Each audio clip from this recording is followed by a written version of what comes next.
We'll start the session with my opening remarks, then we'll go to the other panelist. The topic is technology, education, and NEP.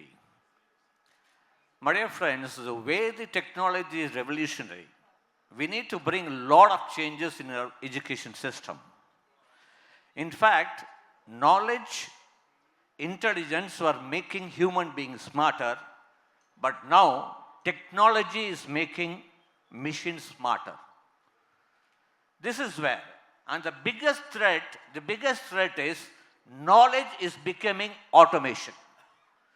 Lot of revolutionary, like the wonderful Kiran Bedi said, she started with ChatGPT. How many of you know that the next thing, see how these big giants like Microsoft, Google plays. Google 2 days back launched Bard. Can you believe last night Microsoft gave back to Google saying that we are launching the next generation ChatGPT, totally becoming outdated, making outdated Bard. Google is taking a back step. This is where the technology is moving. The quantum computing, the parallel reality, the Web 3.0 technology, all these are making a revolutionary in education system. In fact, today, the world, we need to prepare our India for the future. In fact, the future study says 82% of the jobs which our students are going to work in 2030 are yet to be created. Are we preparing our students to those? That's my question. Right now, 33.2% of the youngsters who are working are doing jobs nothing related to their degree. So these are the few things. We need to really develop our technology, make sure that we need to bring some huge changes in the learning system. In fact, today the knowledge is becoming in fingertips. I don't know how many of you know that. The Google Talk to Books, I don't know how many of you are using it, Google Talk to Books. The knowledge is in your fingertips. So when you have those type of things, we need to really develop. In fact, our Prime Minister and the National Education Policy have established a National Technology Forum. But very sorry to say this, we have never enhanced this National Technology Forum by updating all the technology and skill sets which a student and the faculty requires. In fact, I'm really sorry to tell you, I visited one of the top universities to address the top faculties which is under 50 rank in NARF. Can you believe it? And I was addressing to most of the PhDs. None of them, not even one single professor was knowing about the technology what I'm talking. Now, this is the sad state of affairs. Now, we need to bring, I'm very happy that National Education Conclave by the Indian Express should be the first step to make sure that we prepare our children in the future. And the National Education Policy is wonderful, very good in point of view, with the students' point of view, but I still think that many of the institutions have never realized the challenges they are going to have if the NEP is implemented completely. There's going to be a lot of change. Why I'm saying this?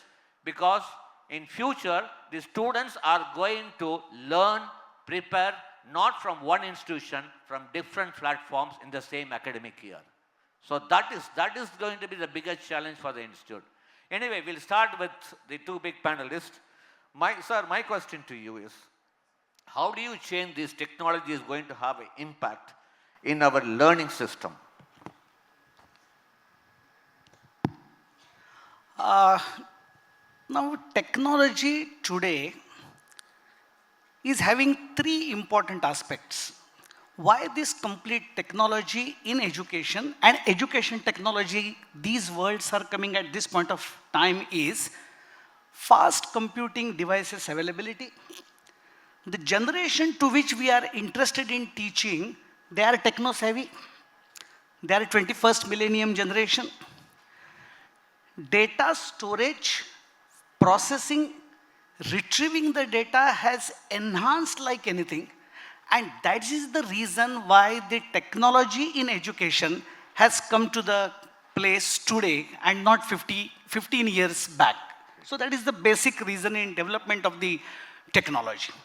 But still it's a very new area. Now in what way technology will impact? I would like to say that we will have to reimagine our education, our classroom, physical classroom to online classroom. Bricks and mortars will change to bits and bytes.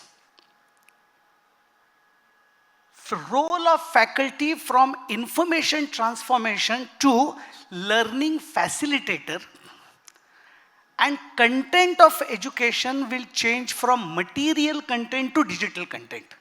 So this is the very important impact of technology in education. Now, what does it mean practically?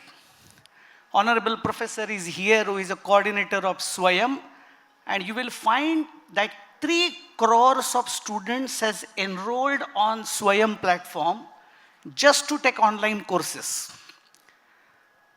Now, the students will have choice to design their aspirations and the courses, because that is another important aspect of the education NEP 2020, what future lies. Flexibility is the buzzword of the National Education Policy 2020, and students will opt for choice of subjects depending upon their career aspirations. Now, in that case, the technology will play a very important role. So your question is how technology will impact. I will have to tell 3 points. First, teaching learning. Second point, making networking access to the students. And the third point is education administration. May it be HEC Act, there are 4 verticals of HEC Act. Due to the technology, the efficiency and transparency of the 4 verticals will increase. So this is the way technology is going to impact in coming future. So teaching and learning, I will add upon the teaching and learning bit later, because there is a difference between technology in education and education technology. So I feel that 3 areas are very predominantly will get impacted due to the technology. And we have experienced COVID. Just imagine if the online education was not there, what would have the situation of the education and overall administration of this country. That's why the word was coined new normal. No doubt, there will be some limitation about this new normal also, as you have very correctly pointed out. But see, whenever we have any new thing which is coming up, judiciously we have to think and accept the good things and screened out the bad effects. So that is the human judgment is very important, and that human judgment will be done by the teachers who has got direct contact with the student in front of him face to face. So that is the way the technology will impact the education in coming future. Sir, I would like to ask you, because you've been in SWAYAM, do you think that the hybrid mode of learning, teaching will be the future? So, thanks once again for inviting me. Thanks to New India Express for calling me for this panel. Let me just take a step back before I answer that specific question on what I think technology and hybrid will do in education. I think it's important to always look at higher education from a high level to understand what the gap is, where the problem is. Today we have about 85-90 lakh children every year joining undergraduate education. A very small fraction goes to the top IITs. IITs are dream institutions. We still take less than 20,000 a year among all the IITs put together, while about 12 lakh write JEE, and there's this huge frustration in admission, right? You don't know where to go and join, and so many people end up getting frustrated. And then even if you look at public universities, private universities, they account for about 12-13% of the enrollments today. A huge majority ends up in college. 80 to 85% are in what we call colleges, and there's variety there, levels are different there. That's the reality today. While we're talking about technology and all that, reality is that today. And there's this big aspirational group of people about which people were mentioning earlier, and access to IITs and the top educational institution today is actually not there for them. Why you have to spend lakhs for coaching? You can look at it. I mean, there are places where people start coaching in 3rd standard today. That's the reality. So someone who's aspirational cannot even think of getting into an IIT. So if you look at this big picture in this large scale, what do you do, What should you do in the next 10 years? We're not going to be able to suddenly spend 10% of our GDP on education and build all these campuses. That's not going to happen, right? So it's going to happen much more slowly. We have to wait for the economies to build up. Most states have to become trillion-dollar economies for all that. What do you do in the immediate term for doing high quality, large scale, low cost higher education in the country? At least to me, the solution is obvious, and the only solution you can think of is online. Online has its limitations. It's got a lot of flack. A lot of people think online is easy. Online is less rigorous. Online is not dependable. The IITM in particular, IITs together have come together and shown that that's not true. Today, NPTEL is a model that so many people use for credit transfer in institutions. 20 years we've been running the NPTEL project. So many governments, successively ministries have supported us on this. Lakhs and lakhs of students have benefited, crores of students have benefited from that. We do it rigorously, we do it sincerely, rigorously. We just don't, put the content out there and forget about the students. We engage with them very closely. 3 years ago, armed with this kind of strength, IITM started an online BS degree today, right, in data science. Today, you have access to the topmost institution in the country, at least as per NARF, and you can get a degree from there. All you have to do is work hard, be sincere. You don't need to do lakhs of rupees for coaching. The tuition fee itself, in fact, the whole degree costs less than 3.5 lakhs, less than $5,000 today. So we are able to do it at that cost. How are we doing on quality? You can look at the numbers. About 1 lakh students applied to this program so far in 3 years. About 20,000 or so qualified. There is a small qualification step. And still 17,000 are with us today. So in online, we're able to retain, we're able to engage, and we're able to keep up the quality. You can talk to our students. They'll all say this is a tough program. It's not easy. We thought online will be easy. It's not easy. You can't just pass. All exams are in person. We engage with them 8 hours a day online. We have student fests on campus. So we're able to show that there is a model within the next 5 to 10 years to meaningfully increase GER, provide access to aspirational people to the top institutes, and bring up the level of higher education in the country. So today it's possible, and I think you talked about hybrid. I'm just talking about online with a personal connect. Online with an engagement model which is very strong has potential not just to educate, to really transform the country and meet the aspirations of students. That's something I strongly believe in. But sir, you said 3.5 lakhs, but do you think how many of the middle level, lower middle class people can afford? That's the biggest. So just why my question is why IIT should become like a commercial online institute? There's no need. So there's that 3.5 lakhs is the total cost, but if your income level is less than 1 lakh, you have a 75% discount. So you pay less than 1 lakh for it. So the costs are quite less, and people are doing it. So the next question you asked is why should IIT do it? Why can't somebody else do it? Well, nobody else is doing it right now, right? No, so if somebody else comes up and takes this up, maybe an IIT doesn't have to do it. Today, the quality and the reputation and the name and the brand is very important for that. It's phenomenal, sir, because I know you're doing extremely great job, especially in the data science course. Because you are one of the very few people have included the few chapters which is not available in the regular engineering courses are available. We are really happy. But my next thing is, I would be very happy if we get some questions before we have the conclusion things. My dear friends, the way the technology and the educations are moving up, we need to make sure that the reskilling, upskilling should be affordable.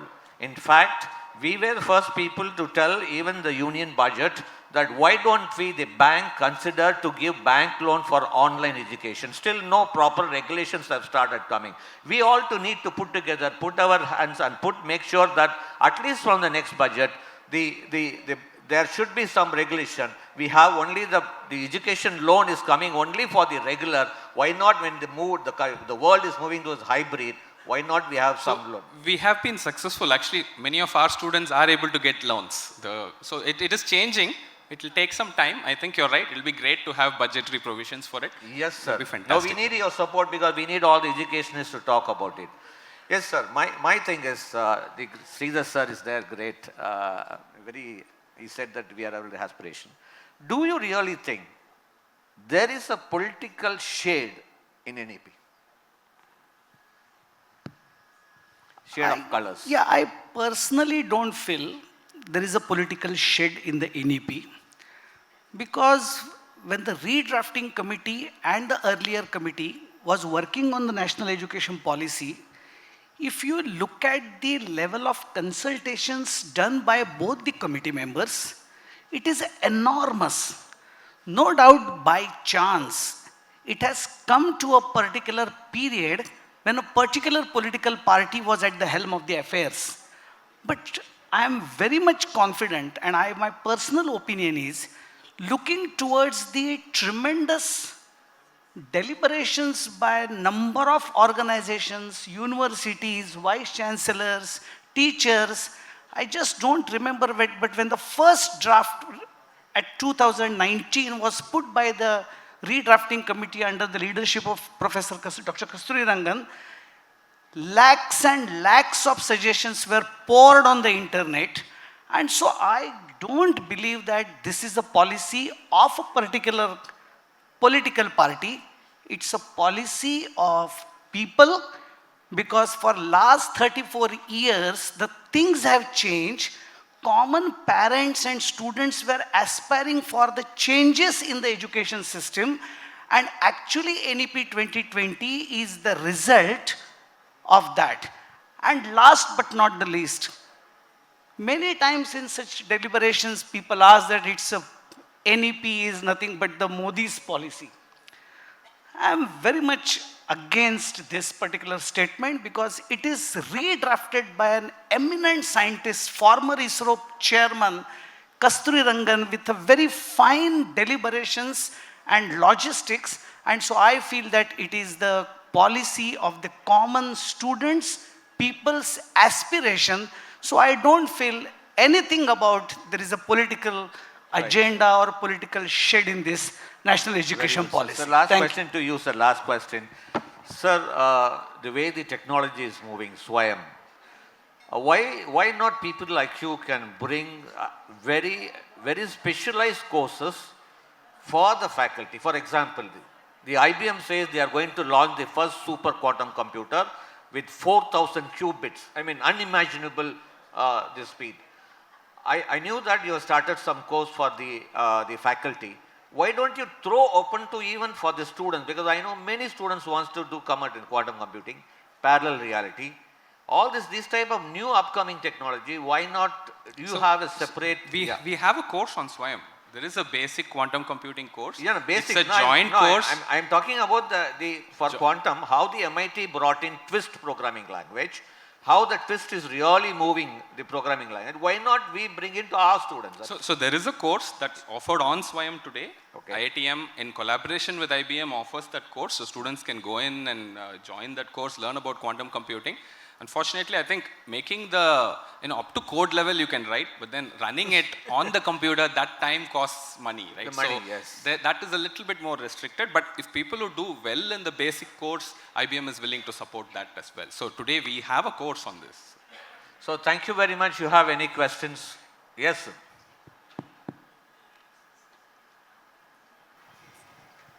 I knew Vaidya would ask me. Vaidya, yes, even I was expecting. Question is to my good friend Professor Andrew. Now that the ICSR has hit the 1,000 crore target, any plans for SWAYAM to also move to a different model competing against the BYJU'S and the other edtechs? I think SWAYAM has that capacity. So would you plan a similar model that can really unleash a potential that is hidden? So there is a discussion going on in the ministry right now about digital university. It's at a fairly advanced stage. I don't know, maybe even in this session you may get a bill, who knows. And if that happens, then SWAYAM would have a firm offering for people at cost. So, and as that model evolves, it might become a little bit more stable.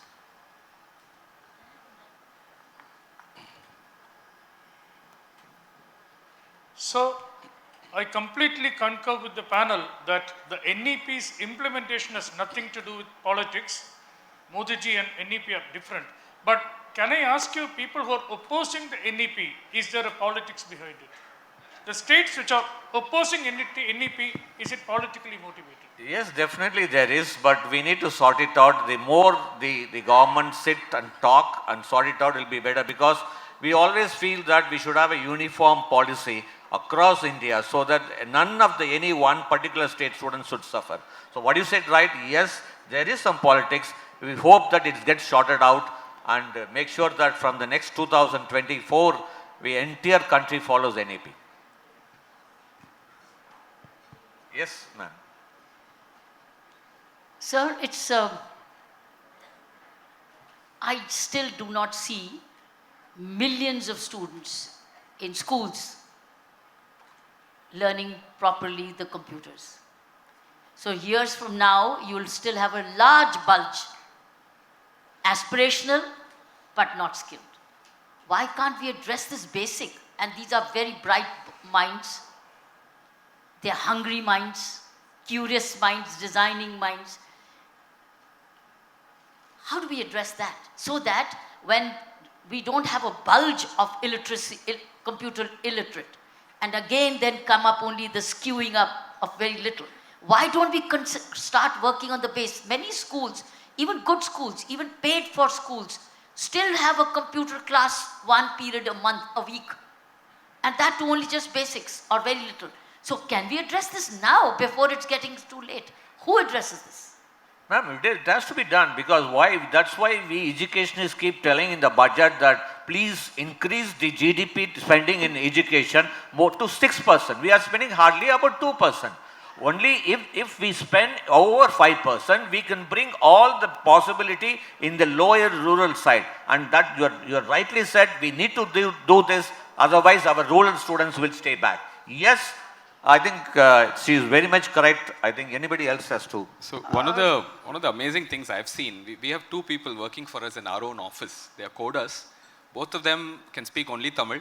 They are from a very rural background, and I can tell you stories about them which you won't believe. I mean, really grown up in a village, and all of that is possible. So that clearly shows the capability to code and understand is there everywhere. It's just that we have to get there, and I think school education is the solution. We have to spend better at the school level, and coming up to college is already too late. I think somewhere at the school level we have to impact this process. What Madam has said is very absolutely right. There is a gap between the group of people, or the, what you can say, there are high income group, low income group. If you just go by one small statistic which was published in 2019, only 14.9% of the rural India has internet facility, and 42.0% of urban India has internet facility. There is an issue of devices also. And so there is a disparity, agreed. And that's why we will have to fine-tune the solutions. But with this also, there is a large number of chunk which is aspirational, and so we cannot go for averaging. We will have to go for uplifting the facilities in the rural area at one hand. So for that, let there be the devices that should be designed with low cost. Now, in Mumbai, IIT Bombay has, say, 5 to 6 years back, developed one tab which is called as an Akash tab. And you know that in normal laptop, many functionalities are there which are not really required for the teaching learning process. And so its cost was almost 10,000 rupees of an Akash tab, and it went successfully. So what I feel that there will be multiple problems. So the solutions cannot be one straight jacket.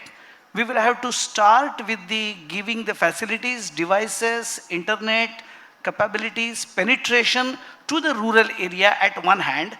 But at the other hand, where there is a group of high income aspirational, for them also, ideally our ultimate aim should be advanced personalized learning, because individual learning capabilities and styles are different. So with the help of technology, can we put the technology to work and identify how advanced personalized learning can be done? And you all are aware that the IIT Bombay has started education technology course in Mumbai. SNDT has started education technology course. So the situation is different, but we will have to work out the solutions for each and every group. And then only we can bring the total mass towards the one minimum level. That's my point of view. So thank you very much all. Hope this education conclave, there is a saying that longest journey starts with the first step. Hope the Indian Express conclave will be the first step towards the right direction to make our future students employable and make India a great country to live in. Thank you very much, Jai Hind.